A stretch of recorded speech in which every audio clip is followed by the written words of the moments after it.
Amid one of the darkest periods in Israel's history, when the people lived under constant threat and oppression, a beacon of hope emerged through an extraordinary woman. Her story is not only one of courage and leadership, but also a testament to the power of God working through unlikely individuals. This is the story of Deborah, the only female judge of Israel who governed during a time when women rarely held positions of authority. After the death of Joshua, Moses' successor, Israel entered a turbulent chapter in its history. As the book of Judges recounts in its second chapter, another generation grew up after them who did not know the Lord or the works that he had done for Israel. Then the Israelites did what was evil in the sight of the Lord and served the Baals. The first chapter of Judges reveals that after Joshua's death, the Israelites sought guidance from the Lord on who should first go up against the Canaanites. As recorded in Judges 1:1-2, after the death of Joshua, the Israelites inquired of the Lord, "Who shall go up first for us against the Canaanites to fight against them?" The Lord said, "Judah shall go up. I have given the land into their hand." However, despite their initial victories, the people failed to fully obey God's command to drive out the inhabitants of the land. This disobedience had dire consequences, as recorded in Judges 2:1-3. Now the angel of the Lord went up from Gilgal to Bochim and said, "I brought you up from Egypt and brought you into the land that I swore to give to your ancestors. I said, I will never break my covenant with you. For your part, do not make a covenant with the inhabitants of this land, tear down their altars. But you have not obeyed my command.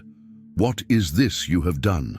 So now I say, I will not drive them out before you, but they shall become adversaries to you, and their gods shall be a snare to you." This marked the beginning of a destructive cycle that would repeat for generations. The people abandoned God, turning to the idols of neighboring nations. As a consequence of this apostasy, the Lord allowed them to be oppressed by enemy nations. In the midst of their suffering, they cried out for help, and God, in his mercy, raised judges to deliver them. As we read in Judges 2:16-19, "Then the Lord raised up judges who delivered them out of the power of those who plundered them. Yet they did not listen even to their judges, for they prostituted themselves to other gods and bowed down to them. They quickly turned aside from the way in which their ancestors had walked, who had obeyed the commandments of the Lord. They did not follow their example. Whenever the Lord raised up judges for them, the Lord was with the judge, and he delivered them from the hand of their enemies all the days of the judge. For the Lord would be moved to pity by their groaning because of those who persecuted and oppressed them. But whenever the judge died, they would relapse and behave worse than their ancestors, following other gods, serving them, and bowing down to them. They would not drop any of their practices or their stubborn ways. Judges played a vital role during this era. They were not only military leaders, but also exercised civil and spiritual authority over the people. As highlighted in Judges 2:18, "Whenever the Lord raised up judges for them, the Lord was with the judge, and he delivered them from the hand of their enemies all the days of the judge. For the Lord would be moved to pity by their groaning because of those who persecuted and oppressed them." During Deborah's time, the situation had reached a critical point. For 20 years, the people of Israel suffered under the cruel oppression of Jabin, the king of Canaan, who reigned in Hazor. Judges 4:2-3 states, "And the Lord sold them into the hand of King Jabin of Canaan, who reigned in Hazor. The commander of his army was Sisera, who lived in Harosheth Hagoyim. Then the Israelites cried out to the Lord for help, for he had 900 chariots of iron and had oppressed the Israelites cruelly for 20 years. Jabin's military commander Sisera was a feared figure throughout the region. His formidable army, equipped with 900 iron chariots, represented an overwhelming force for the time. Under his command, the Canaanite army controlled the major trade routes, restricting the free movement of the Israelites. The oppression was so severe that, as recounted in Deborah's song in Judges 5:6-8, In the days of Shamgar, son of Anath, in the days of Jael, caravans ceased, and travelers kept to the byways. The peasantry prospered no more in Israel. No more until you arose, Deborah, arose as a mother in Israel. When new gods were chosen, then war was in the gates. Was shield or spear to be seen among 40,000 in Israel? The people lived in constant fear. The main roads became perilous, forcing travelers to take hidden and winding paths. Commerce ground to a halt, and once thriving villages lay deserted. The Israelites sought refuge in the mountains and fortified places to escape their oppressors' raids. This was the grim reality of Israel when God chose to intervene through an extraordinary woman. The stage was set for one of the most remarkable demonstrations of divine power through unlikely leadership. Amid the turbulent period of the Judges, a singular figure emerges in the history of Israel. The sacred text introduces us in Judges 4:4-5 to this remarkable character. Now Deborah, a prophetess, the wife of Lapidoth, was judging Israel at that time. She would sit under the palm of Deborah between Ramah and Bethel in the hill country of Ephraim, and the Israelites came up to her for judgment. The name Deborah, which means bee in Hebrew, perfectly reflected her nature and calling. Just as a bee tirelessly works for its hive, producing something sweet and beneficial for all, Deborah served the people of Israel with dedication and wisdom. The very meaning of her name symbolized her mission to labor diligently for the welfare of her people. The scriptures identify her as the wife of Lapidoth, highlighting her role as a spouse. It is significant that the text mentions her marital status, as it demonstrates her ability to balance her family duties while holding such a significant position of responsibility. Although the scriptures provide no further details about her husband, Lapidoth, the fact that he is mentioned indicates the balance she maintained between her personal life and her public calling. The place where Deborah fulfilled her role as a judge became such an important landmark that it was named after her. The Palm of Deborah, strategically located between Ramah and Bethel in the hill country of Ephraim, was where she held court. This location was no coincidence. It was situated between two important cities and in a mountainous region, making it accessible to Israelites from various tribes seeking her guidance. Her wisdom and discernment were recognized throughout Israel, as evidenced in the Song of Deborah. In Judges 5:7, she is acknowledged in a unique role. The villagers ceased in Israel. They ceased to be until I arose. I, Deborah, arose as a mother in Israel. The title Mother in Israel conveyed both her authority and her maternal care for the people, underscoring how she combined strength with compassion in her leadership. The respect the people had for her judgments is reflected in the fact that the Israelites came up to her for judgment. This detail is significant, as it shows that individuals from all tribes made the journey specifically to seek her guidance.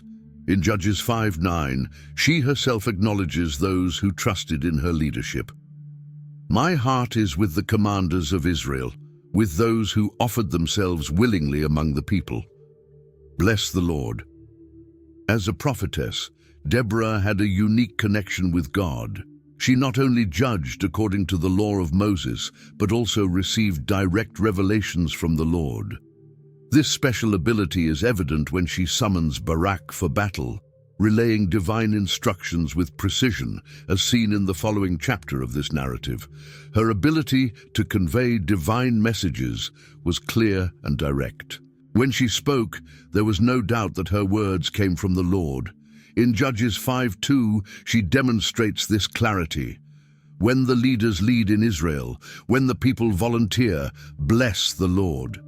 Her message always pointed the people toward God, never to herself. What made her position even more extraordinary was the patriarchal context of Israelite society at that time.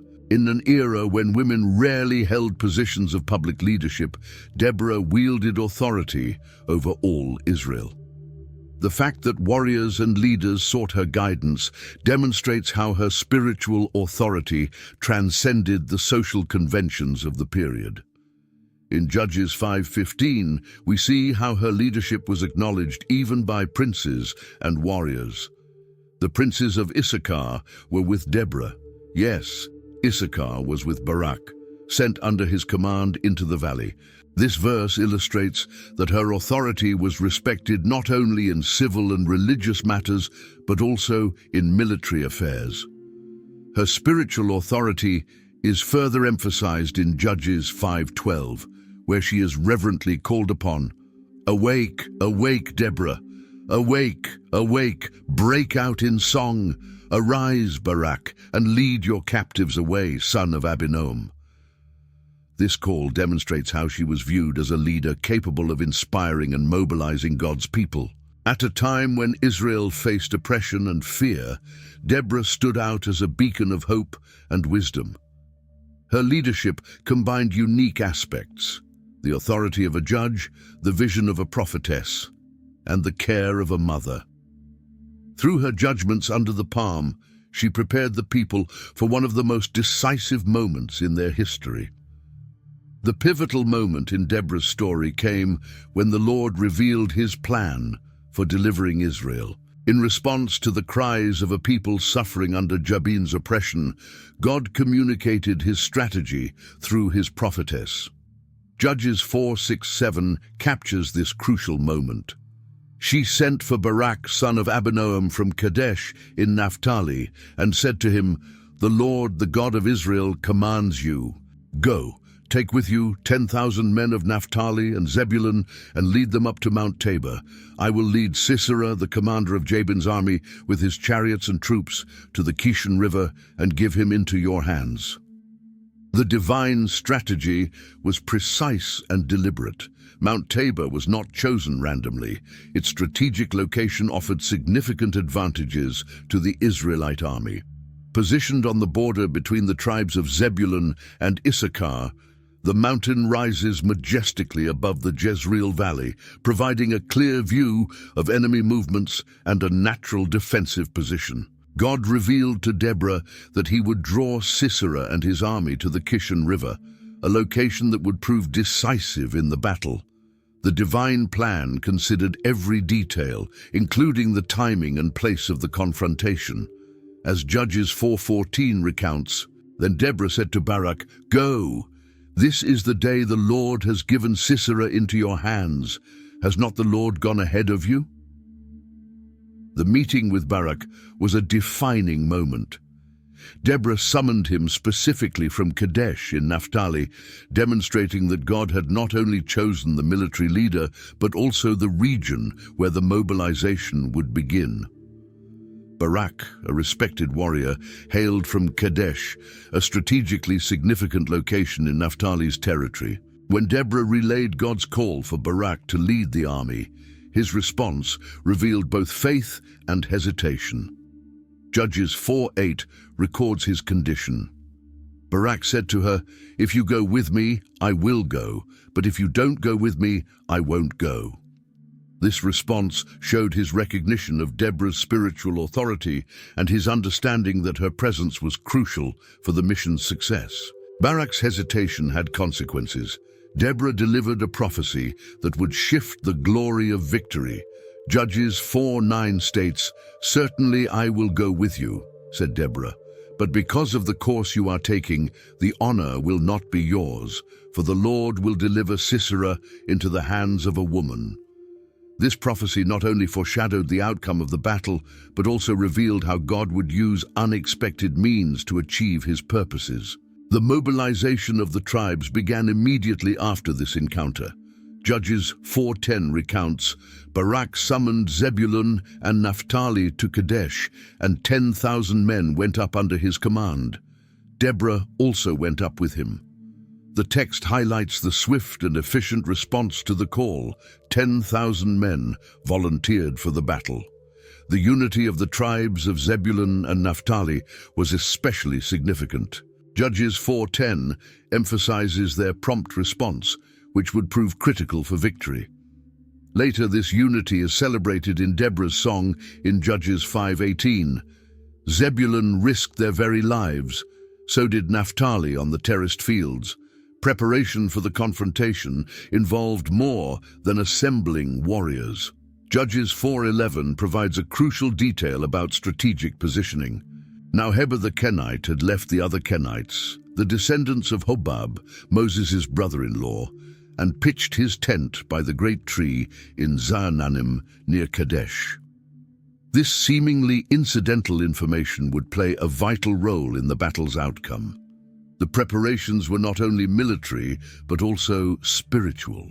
Deborah continued her prophetic role, ensuring every action was aligned with God's will. Judges 4:14 reflects her attentiveness to divine timing.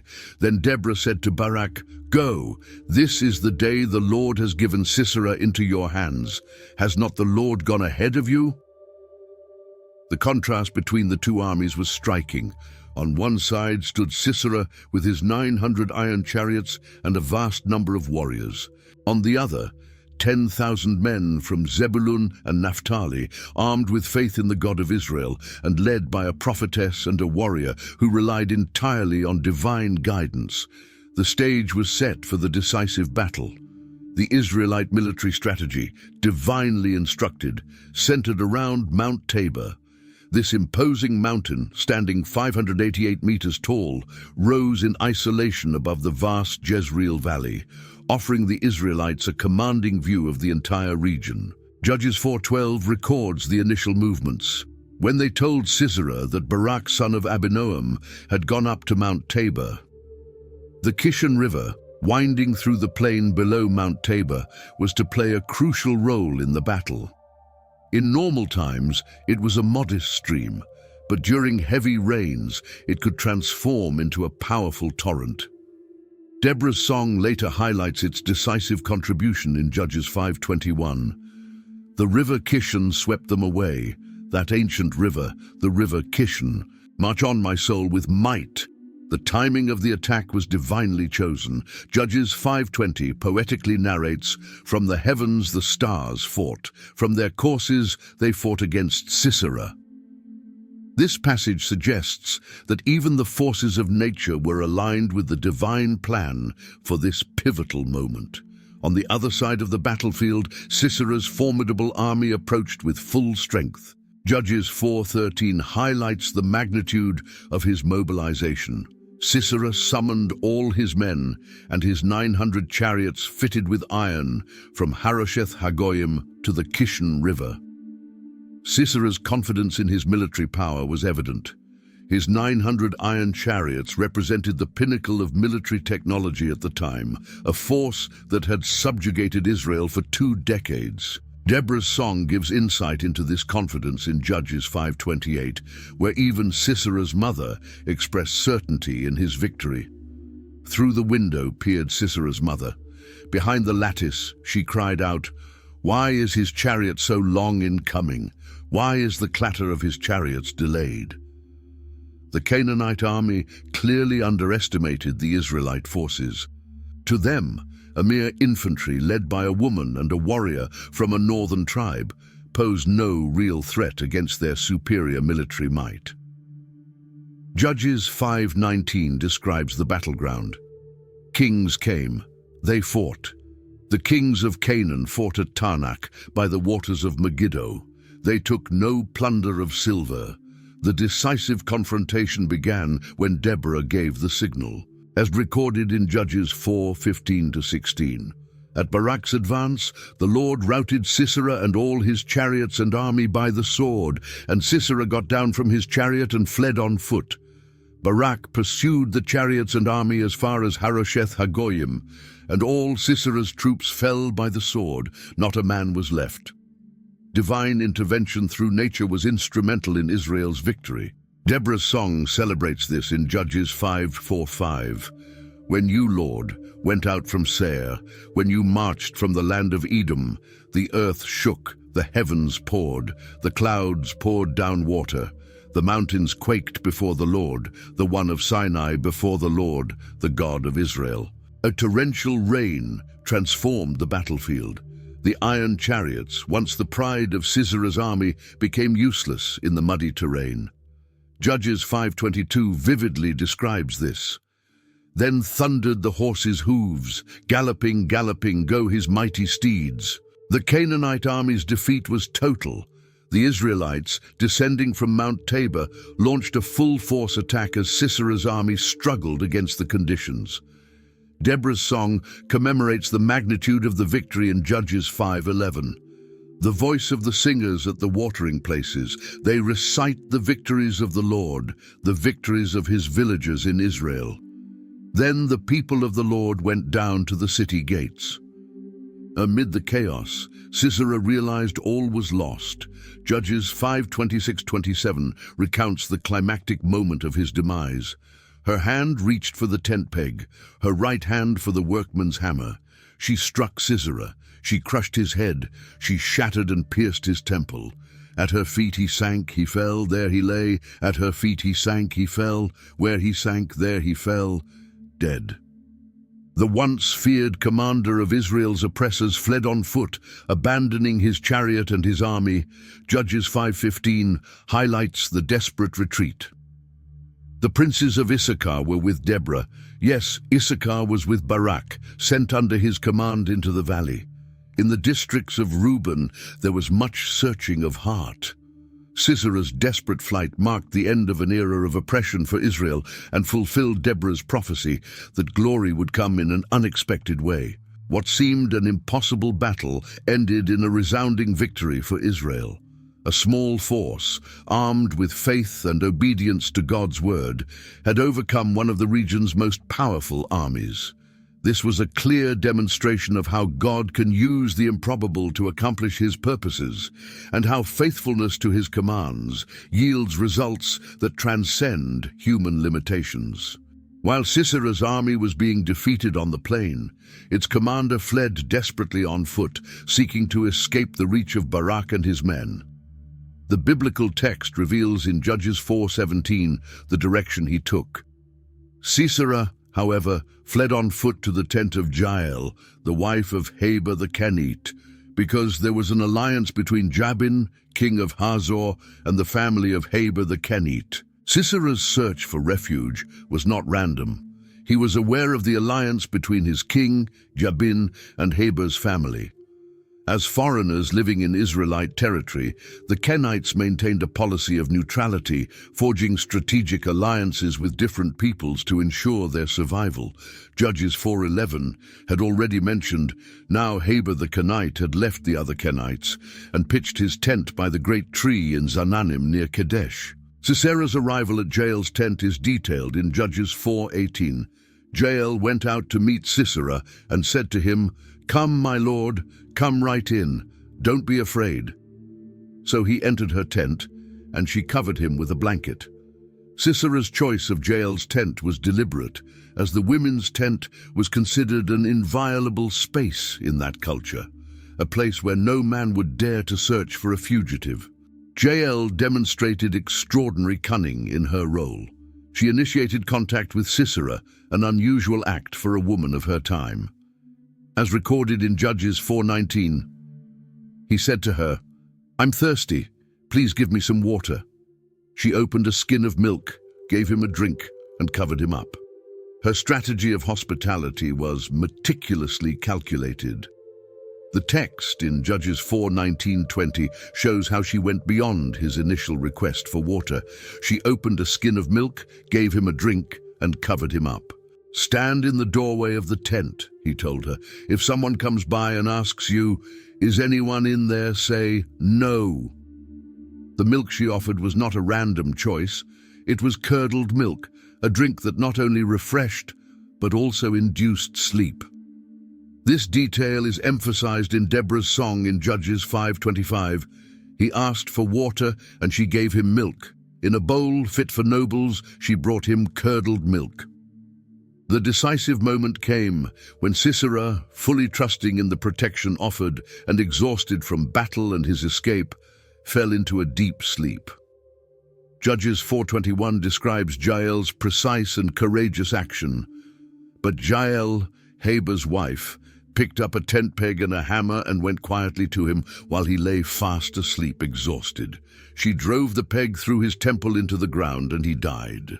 Jael's execution of her plan showcased not only her courage, but also her unwavering determination.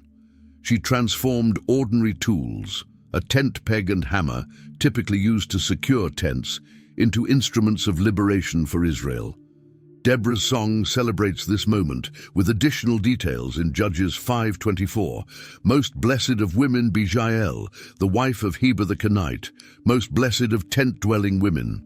The fulfillment of Deborah's prophecy unfolded in an unexpected manner. When Barak arrived in pursuit of Sisera, Jael came out to meet him. As recorded in Judges 4:22, just then, Barak came by in pursuit of Sisera, and Jael went out to meet him. "Come," she said, "I will show you the man you're looking for." So he went in with her, and there lay Sisera with the tent peg through his temple, dead. The glory of victory, as prophesied by Deborah, was given to a woman. Deborah's song celebrates this fact with words that reveal the stark contrast between expectation and reality. In Judges 5:28-30, the false hope of Sisera's mother is described. Through the window peered Sisera's mother. Behind the lattice she cried out, "Why is his chariot so long in coming? Why is the clatter of his chariots delayed?" The wisest of her ladies answer her. Indeed, she keeps saying to herself, "Are they not finding and dividing the spoils, a woman or two for each man?" Barak's encounter with Jael marked the complete fulfillment of the prophecy, as described in Judges 4:23-24. On that day, God subdued Jabin, king of Canaan, before the Israelites. And the hand of the Israelites pressed harder and harder against Jabin, king of Canaan, until they destroyed him. Deborah's prophecy was confirmed, not only through Sisera's death at the hands of a woman, but also through Israel's complete liberation from Canaanite oppression. This victory, achieved through the unlikely combination of a prophetess, a hesitant general, and a foreign woman, once again demonstrated how God uses the unexpected to accomplish his purposes. Deborah's legacy finds its most powerful expression in the song she composed with Barak after their victory. This hymn of praise, recorded in Judges 5:1, begins with a profound declaration. Then Deborah and Barak, son of Abinoam, sang on that day, saying. The Song of Deborah is a masterpiece of Hebrew poetry. Its poetic structure reveals careful composition, alternating between historical narrative and praise. Early in the song, in Judges 5:3, it establishes a tone of worship. "Hear, O kings, give ear, O princes. I, even I, will sing to the Lord. I will sing praise to the Lord God of Israel." The historical elements preserved in the song are invaluable for understanding not only the battle, but the entire period. In Judges 5:13-14, we find details about the tribes that participated. Then the survivors came down, the people against the nobles. The Lord came down for me against the mighty. From Ephraim came those whose roots were in Amalek. Benjamin followed after you among your people. From Machir commanders came down, and from Zebulun those who bear the captain's staff. Praise to God for the victory permeates the entire song. In Judges 5:31, Deborah concludes with one of the most beautiful declarations of praise. Thus let all your enemies perish, O Lord, but let those who love you be like the sun when it comes out in its full strength. This conclusion not only celebrates the victory, but establishes an eternal principle about the ultimate triumph of those who love God. The impact of Deborah's leadership on Israel was profound and enduring. As recorded in Judges 5:31, then the land had peace for 40 years. This period of peace was one of the longest recorded in the book of Judges, demonstrating the effectiveness of her leadership combined with the people's faithfulness to God. The restoration of the people's dignity is celebrated in Judges 5:2. that the leaders took the lead in Israel, that the people offered themselves willingly. Bless the Lord. This verse highlights how Deborah's leadership inspired both leaders and common people to rise up and act courageously. The example of female leadership set by Deborah was revolutionary for her time. In Judges 5:7, she identifies herself as a mother in Israel, a title that combines authority with maternal care. This unique combination of strength and nurture established a new paradigm of leadership that transcended the gender limitations of her era.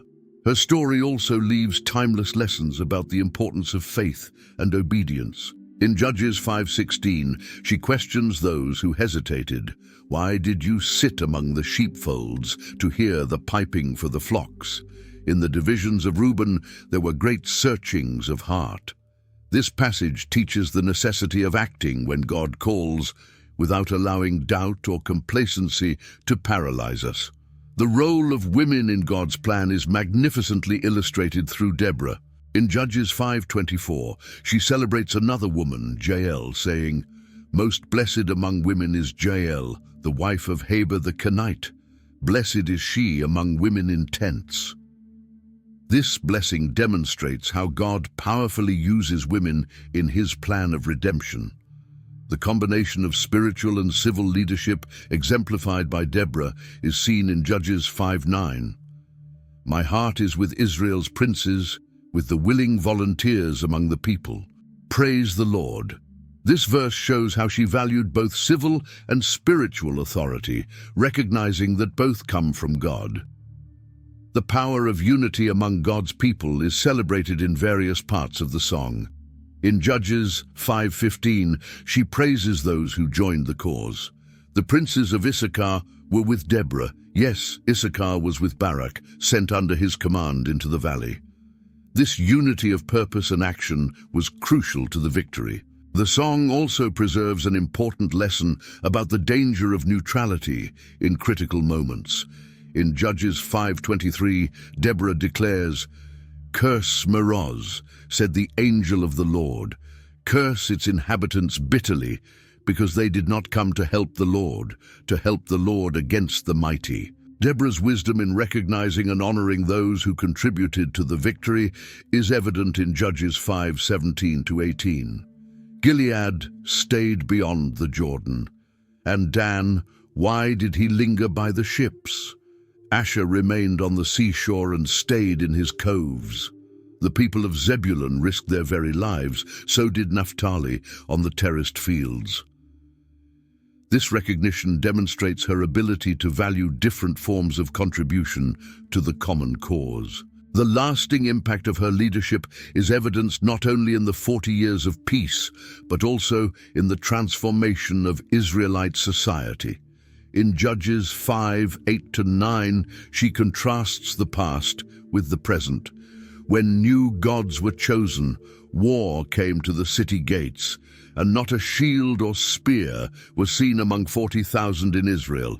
My heart is with Israel's princes, with the willing volunteers among the people. Praise the Lord. Deborah's legacy continues to live on through the timeless lessons of her story.